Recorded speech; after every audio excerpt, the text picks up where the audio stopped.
Welcome again to another writing tip. Today is Writing Tip Thursday, and you know we're doing this twice a week. So we do writing tips Tuesday and Thursday. Today is the day. What we're going to talk about today, very, very close to my heart. These are the best books on writing, and I've got them right here, right now. The first is Stephen King's On Writing. I'm a total rabid fan, and when I wrote my book, I wrote Six Success, and I sent him a letter, and in the book I said, I admire you as a father. I didn't even talk to him about so much of his writing as much as like, I admire you as a father. Why do I like this book? This book is the only approved autobiographical book by him. So the first part of the book rather is memoir. The second part of the book is all about writing. I'm going to read you a passage super quick and you'll understand why I'm just like, I flip over it. What he is saying here is he doesn't understand this correlation at all in this sentence, and you'll get it after I read it to you. He sat stolidly beside the corpse, waiting for the medical examiner, as patiently as a man waiting for a turkey sandwich. I think we can agree that we're not even understand or seeing the connection here. This is a case of, and he talks about this, and so does the other book I want to talk about today, which is Writing Down the Bones by Natalie Goldberg, which is amazing and full of all kinds of different exercises that you can do and ways you can challenge yourself. So what he's talking about here is the author has gotten lost in their own translations in what they want. They've gotten lost in not delivering what the reader wants, and that's why that connection is not there.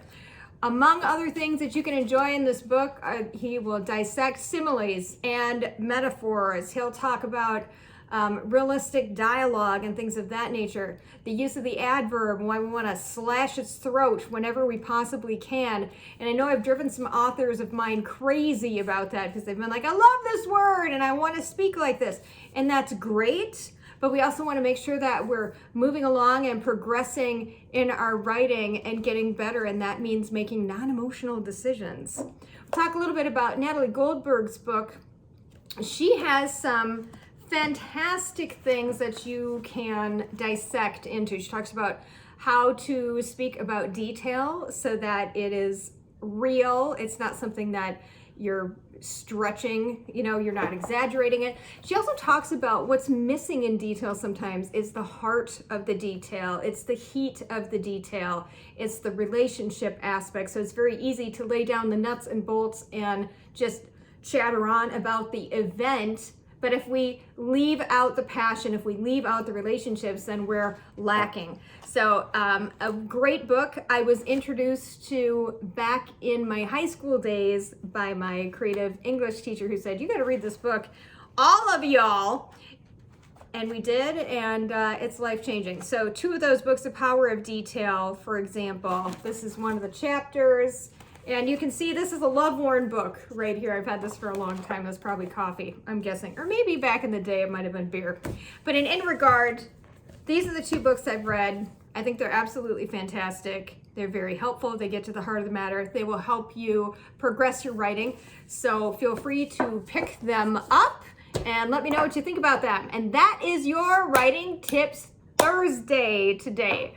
As always, I hope you found value in it, and I'd love to hear from you about what you're thinking about, what you would like me to talk about as well. And please make sure for more writing tips and for more of our introspective dives into the art of writing, listen to the Go Book Yourself podcast, found everywhere podcasts are available. And thanks so much for joining me today. I will see you on Tuesday.